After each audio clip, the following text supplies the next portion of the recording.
Okay, so I have had this thumbnail ready since Tottenham lost to Ipswich at home. Right, that's when I actually made the thumbnail. I just had an Ipswich badge instead of an Arsenal one.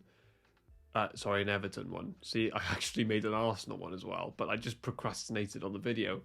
But when Tottenham Hotspur were 3-0 down to Everton, I just thought this video has to be uploaded at this point. Now, the title is Enough is Enough, right? And Tottenham Hotspur cannot keep going on like this. But before we go more into that, I just want to say that that result for me doesn't really change anything from what I've been seeing for the past year, really, or I don't know, 10 years at Tottenham Hotspur. And I know 24-25 this season, Tottenham have played 22 in the league, won 7, which is awful, and lost 12, which again is awful. But Tottenham are not getting relegated, okay? Tottenham are going to finish anywhere basically from 8th at the end of the season to 15th, right? And you just have to accept that, I think, as a Spurs fan. And we're a cup team this season. I really think if Tottenham bring in someone else, it could be... Who are they going to bring in for a start? There's actually no manager available. They're not going to attract Thomas Frank from Brentford, I don't think. They're not going to get someone like Marco Silva, I don't think, either, all really succeeding in their projects at the moment. It's going to be someone like Ryan Mason for the end of the year. And honestly, what's the point? There's not even going to be a manager bounce because the manager's going to come in. The same players that have been run into the ground are still there. You know, until Mikey Moore's been injured for a month, right? So up until that moment that he came on, no Tottenham fan or Ange knew. Well, we all thought we couldn't take a 33-year-old son off the pitch because there was no one else, which is honestly tragic. Another thing is the players have not downed tools, okay? These players are still fighting for the badge. They haven't given up. They're still fighting for Ange Postecoglou as well. And I do believe they all believe in him as a manager. Now, the one thing that will happen if a new manager comes in, there will be one player that is the beneficiary. That is James Maddison. And I do blame Ange for the way James Maddison has been treated. I don't get how Tottenham can be in their lowest point in forever, actually, in a first half of the season. This is statistically the worst Premier League season, I think, ever from Spurs. And you can have a player like James Maddison who's not getting minutes or not playing well. Ange does have to get some blame on that. I really do believe James Maddison can be one of the best players in the Premier League. And a top 3, number 10, top 2 maybe.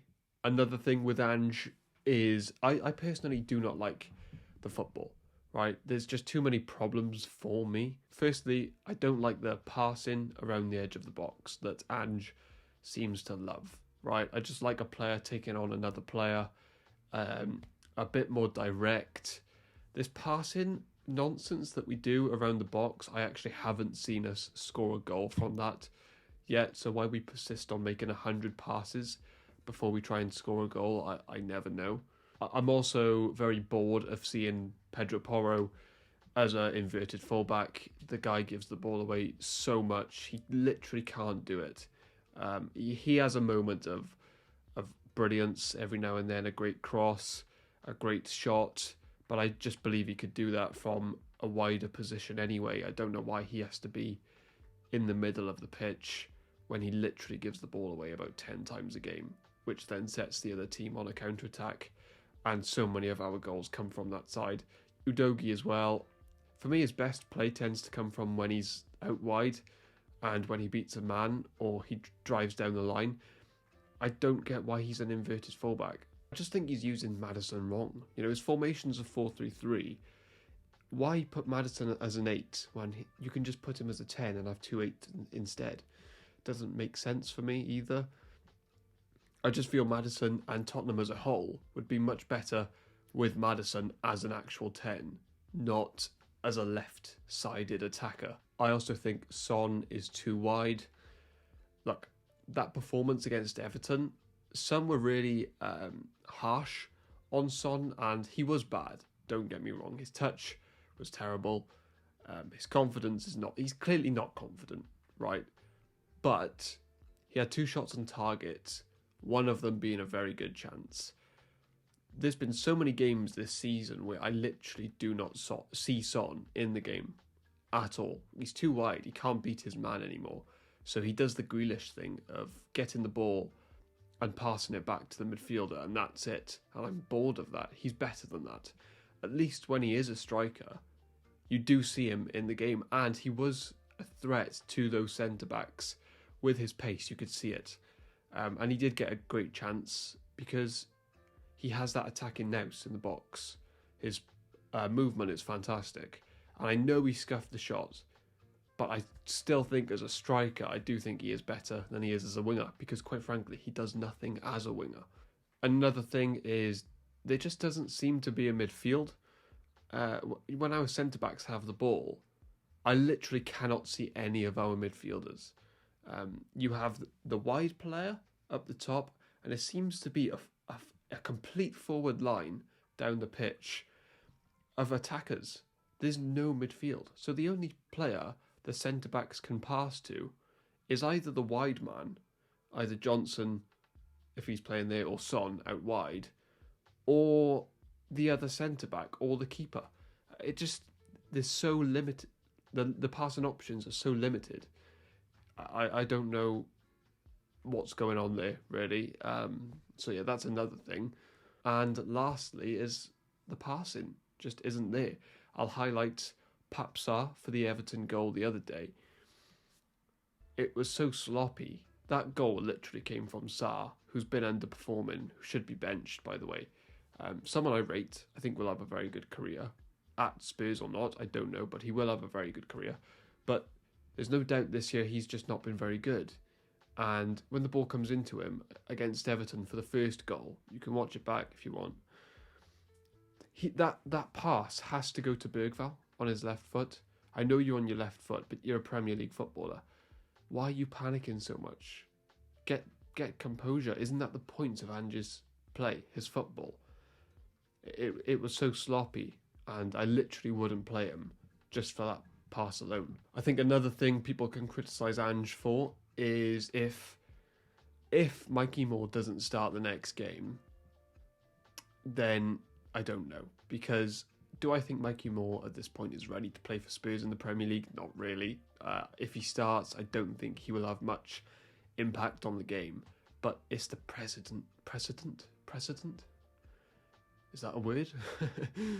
That you set. If Son just plays the next game as a winger, I just don't know what to say, because he doesn't deserve to play at the moment. And it's not really his fault. You know, age catches up to everyone. But we have a young player there. And he came on and did more in 20 minutes than Son did the entire game, and has done in the last 10 games. So I just think he deserves to come on and actually play, considering, Son doesn't take on his man anymore. He just doesn't do it. Mikey Moore came on and he was taking the fullback down the left. He was cutting in. He swung in that great cross, of course. He was getting into the box. He just showed that he wanted to play and showed courage and showed, I think, that he deserves to play the next game. So I think there will be criticism fairly for Ange if he doesn't play the next game. Ultimately, I feel for Ange a lot because he just cannot do anything. When you look at the bench options, on Saturday, the guy cannot do anything other than change formation, which he did, which didn't work well. But it's pure squad negligence by Daniel Levy, by Spurs, again, which we have seen over and over and over and over again. But this is by far the worst I've seen it, and we still haven't made a sign in January. Ange, he literally cannot do anything. The same players are being used over and over and over again. Think of how much Solanke has ran. No wonder his knee is now gone and he's injured. And you think of our team, one of the best parts about it is the legs. You know, a lot of them are runners. Sarr, for example, Kulusevski, Solanke, Son.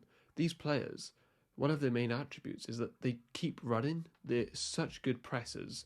They track back. So when they have to play, because they're our best players, when they have to play every single game, and also our players are injured and there's no backup, their performances are going to get worse because the legs are going to tire. I was thinking the other day, right, because I saw Gary Lineker make a point about Spurs, and he said they have great facilities. But what's the point in having great facilities, the best stadium, if you're not even going to live up to that reputation anyway? Tottenham might as well have stayed in White Hart Lane, because the ambition that the club shows in the transfer market is not worthy of that stadium. I've been there. I went there for the first time. Aston Villa versus Spurs. We beat them 4-1. It was this season. Dominic Solanke double. But and it was amazing, honestly. The stadium was outrageous. But what is the point being there if you can't live up to it? You might as well have stayed at White Hart Lane. Let me just give you some names that Tottenham would never be linked with, because I'm not sure. I'm actually not sure why. Because Tottenham are an attractive club. They got the money, but they would never sign players like Gyökeres, Rafael Leao. These are just players that I've written down that I don't even rate Rafael Leao that highly, but he's a high status player that is just someone that Tottenham would never ever even be remotely close to getting. Even a Mateus Cunha. Nottingham Forest are interested in Cunha. Man United, Arsenal, these are the teams that go for him. But you would never see Spurs do it, because they don't want the Cunha. They want the next Cunha. Or someone, and what tends to happen is that player doesn't tend to live up to Cunha. That's why Tottenham are nowhere near the title. They get someone like, or they would never get Kvaratskhelia, for example. Tottenham would never be linked with Kvaratskhelia, but why? They are best stadium in the world, got the money, got the facilities, can get Champions League at times, but they will never get these players. It's like Dybala a few years ago. Tottenham were really close to getting Dybala. They didn't go for the wages. Declan Rice. Arsenal get Declan Rice. Man United were linked with him. Why can't Spurs ever be in for a Declan Rice? He played for West Ham. That's an upgrade. Marmoush, right? Now Marmoush is at, where is he at? Leipzig? Now Marmoush is at Frankfurt. Man City are getting him. Why can't Spurs ever be in for a player like that? They're just never ever in for players like that. Instead, they signed Solanke, right? Solanke was never that guy in the Premier League. Let's be real. It was a Julian Alvarez or someone like that. Instead, they went for Solanke, and they overpaid on Solanke, like they have done many players, which I'll mention in a second. But they go for two 18-year-olds instead. That is pure squad negligence. And they spent 30 mil on Odobert as well. Man City are signing Marmoush. Liverpool have Gakpo. Arsenal are looking at Cunha. And we're linked with Kvaratskhelia. Tottenham have Odobert. It's frustrating because Tottenham, for 3 months last year, were top of the league. Now, I know that sounds pathetic if you're a top 6 fan, but you have to understand, if you are top of the league for 3 months, it shows that your team does actually have the bones to be a very good team. They do have quality, but they don't have the consistency or the depth, or there's just some quality missing out there. So I thought Tottenham in the summer would go out. Well, I didn't think so, but I hoped so. That they would go out and they would sign a big player, a couple big players, spend a good amount of money. 2 18-year-olds. And Odobert. Fucking hell. You have Maddison and Son. On their day, 2 of the best players in the Premier League. You got one of the best 10s in Maddison. And then you have, even at his age now, he's still one of the best left wingers, isn't he? I mean, the left wing area isn't strong in the Premier League, so Son is still up there. But if you supported him even more, he would look better. And the problem is with Spurs is when they're paying for players, they're overpaying for not very good players. So this is awful. Solanke, 65 million. Richarlison, 60 million. Brennan Johnson, 45 million. Wilson Odobert, 30 million. A front three of Odobert, Richarlison and Johnson, which is the most mid thing I've ever seen in my life, would cost £140 million. So Spurs are not ambitious, right? They won't get the big players.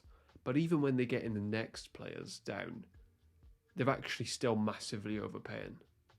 This is a theme for Daniel Levy, and it's consistent failure. And I just think, oh God, it has to be time for Levy to go, surely.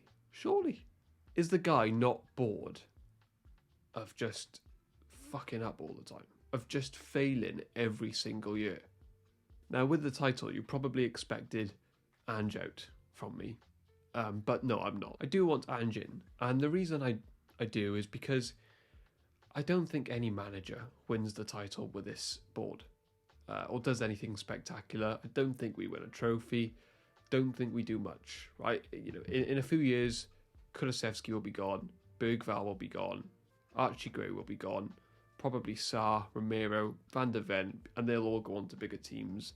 And then we reset, and then we end up about 6th again, right? I think, though, if there was a manager to pull something off, I think Ange can do it. With the way James Maddison talks about him, you know, he gets players really up for a game. His speeches seem to be very good.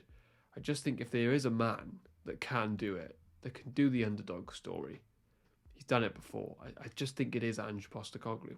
Do I think Ange could complain if he lost his job?